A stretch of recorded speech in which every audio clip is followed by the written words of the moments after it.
প্রিয় মন্ত্রী, আসসালামু আলাইকুম। চাঁদা আমি ওটাকে বলতে চাই যে কেউ দিতে চায় না বা তাকে বাধ্য করা হচ্ছে, সেটা হলো চাঁদা।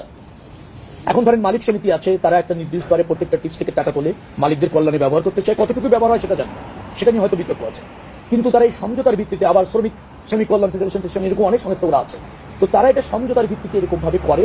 সেখানে আবার প্রাধান্য পায় যখন যার প্রভাব থাকে ওই মালিকদের মধ্যে, অথবা দলের প্রভাব থাকে, যে দল ক্ষমতায় থাকে সেই দলের শ্রমিক সংগঠনদেরও একটা আধিপত্য থাকে, এটা আছে।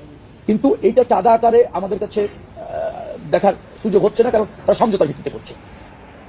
কিন্তু প্রিয় মন্ত্রী, আপনার এই বক্তব্য চাঁদাবাজদেরকে উৎসাহিত করতে পারে। তাই আমি আশা করব সমাজের এমন একটা পর্যায়ে, এমন একটা দায়িত্ব থেকে আপনার কাছ থেকে এই বক্তব্য আমাদের বাংলাদেশ, প্রিয় দেশবাসী আশা করছে না।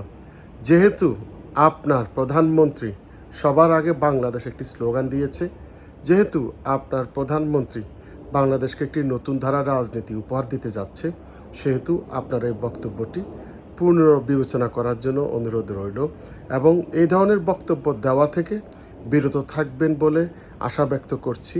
আমরা প্রবাসী যারা রয়েছি ভালো কিছু চাই আপনাদের কাছ থেকে। এইবার যদি পরিবর্তন না হয় তাহলে পরিবর্তন আর কখনোই হবে না বলে ব্যক্ত করছি।